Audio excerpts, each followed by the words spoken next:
Good day, I am Giovanni De Cacachan and I am presenting the Asean Qualification Referencing Framework as part of our requirement in our doctorate degree subject, Evaluation of Education program in Asean context. The discussions I will be providing are solely based on the Asean Qualification Reference Framework Referencing Guideline which was published on August 2020.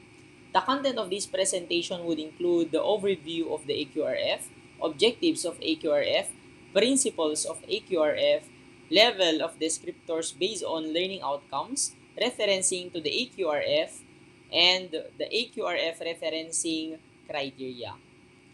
The ASEAN Charter, which was signed by the 10 ASEAN leaders in Singapore on November 20, 2007, provides the basis for an ASEAN Qualifications Reference Framework or the AQRF.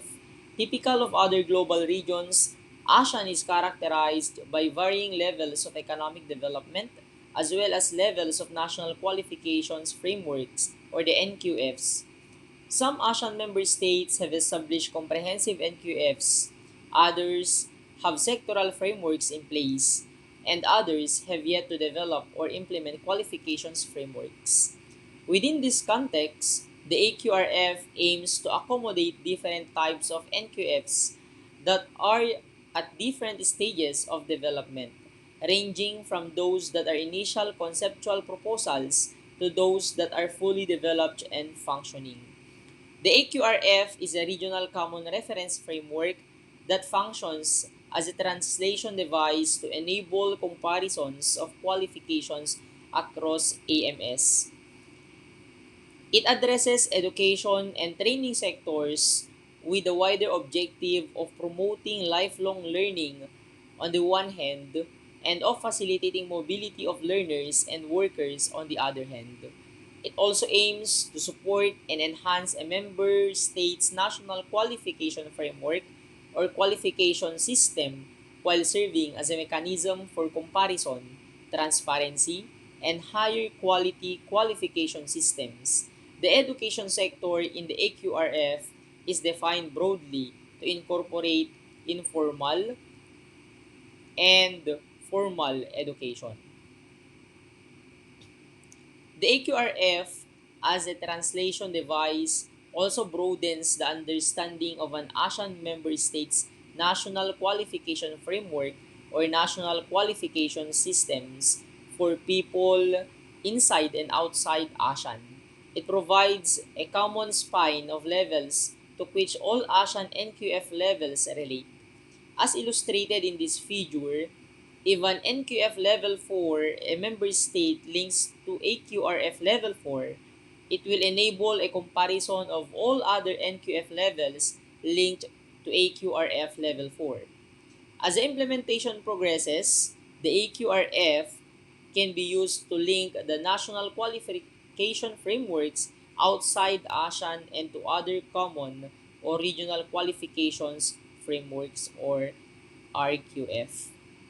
The purpose of the AQRF is to enable comparisons of qualifications across ASEAN member states that will first support recognition of qualifications, second, encourage the development of qualifications frameworks that can facilitate lifelong learning, third, encourage the development of national approaches to validating learning gained outside formal education. Fourth, promote and encourage education and learner mobility. Fifth, promote worker mobility. Six, lead to better understanding of qualification systems. And seven, promote higher quality qualification systems as presented in the illustration. The AQRF will support and enhance each ASEAN member state's national qualifications framework or qualification system while providing a mechanism to facilitate comparison, transparency, and higher quality qualifications system.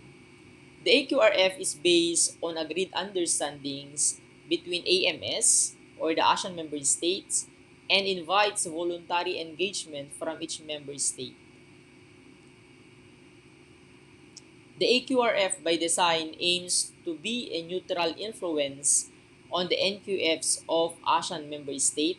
Third, the aim of AQRF is to make national qualification systems explicit according to the AQRF and does not require changes to national qualification systems.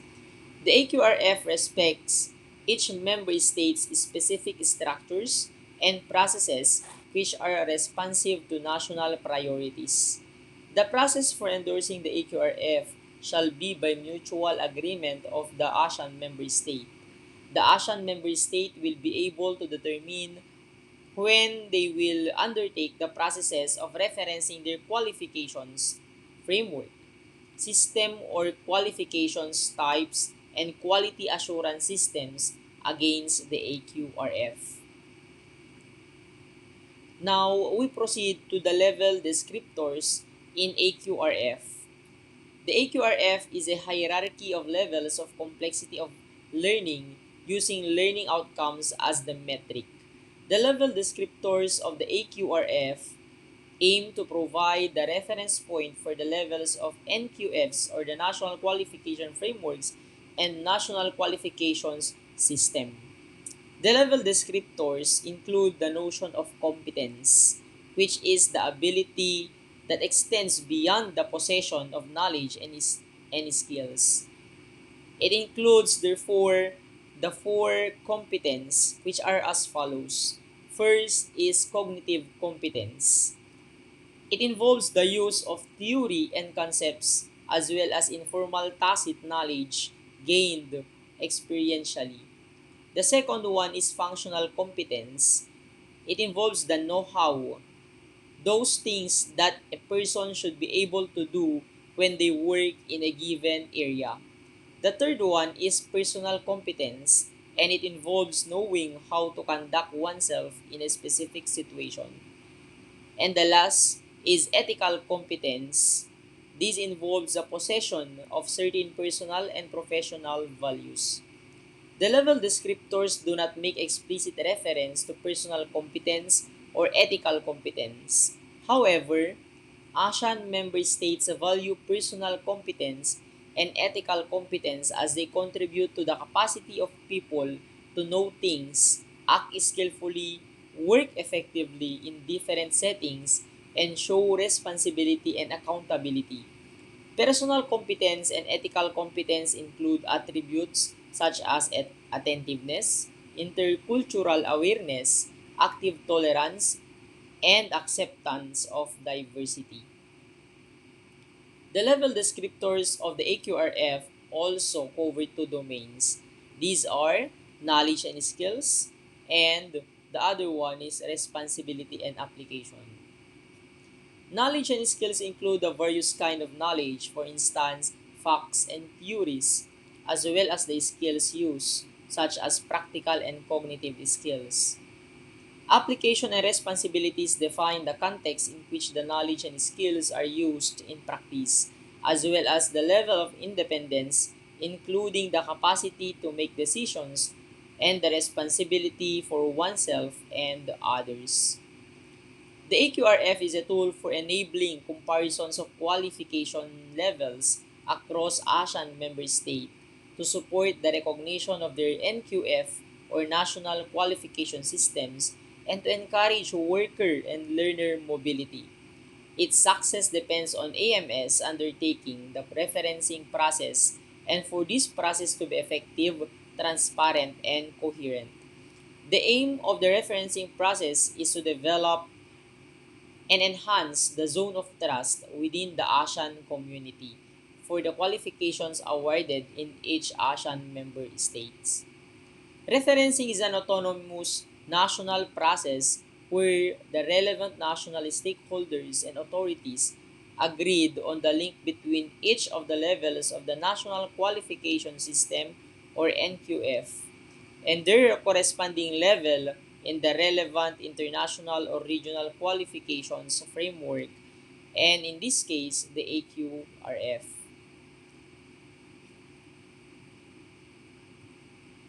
The referencing of national qualifications or NQF to the AQRF facilitates further linkage to the qualifications levels in other AMS through a comparison of the national qualification levels linked to the same level of the AQRF. The referencing process requires consultations with the stakeholders on the process links between the NQF and the AQRF levels. In this the referencing AMS subsequently presents the outcomes of these consultations to the AQRF committee for review and approval of the official linkage. Now, we proceed with the 11 Asean Qualification Reference Framework referencing criteria. The first criterion states that the structure of the education and training system is described. This criterion would help outsiders understand the education and training system better. Too much detail can confuse. For people from other countries to appreciate the national response to the other referencing criteria, it is essential that they understand how the national qualification system is currently structured and how it operates within the broader education and training system. Criterion number 2, it provides that the responsibilities and legal basis of all relevant national bodies involved in the referencing process are clearly determined and published by the main public authority responsible for the referencing process. In this criteria, it is intended to show the breadth of official support for the outcome of the referencing process and the report itself. Institutional structures are different across member states. It is therefore necessary to take into account all bodies that have a role in the referencing process and to make clear their roles for internationalization. The criterion number 3 states that the procedures for inclusion of qualifications in the national qualifications framework or for describing the place of qualifications in the national qualification system are transparent. The qualifications that exist in the member state are described in terms of education, provision in the member state, and how they are located at an NQF level where one exists. Allocating specific qualifications to an NQF level brings meaning to the NQF for citizens and through the referencing process to the AQRF level. It is therefore critically important that the ways a qualification is located at an NQF level in the referencing process are described clearly and in full, and that examples are provided to illustrate how the rules governing the process are applied. The criterion number 4, there is a clear and demonstrable link between the qualifications levels in the national qualifications framework or system and the level descriptors of the AQRF. The purpose of this criterion is to establish a convincing and trusted link between the NQF or qualification system levels and the AQRF levels. Together with criterion number 3, this criterion is possibly the pivotal point of what makes a quality referencing outcome. For a clear and demonstrable link to be established, there needs to be an understanding of the AQRF and NQF levels and how they relate. The criterion number 5, the basis in agreed standards of the national framework or qualification system and its qualifications is described. The purpose of this criterion is to give insights to people in and outside inside and outside the member state into how agreed standards of qualifications are fixed and maintained. Whenever possible, these standards should be based on the principle of learning outcomes. They should include achievements standards, credit arrangements, and other methods of validation where these are available. The criterion number 6, this criterion is designed to help develop trust in national qualifications and provide confidence to users of the AQRF.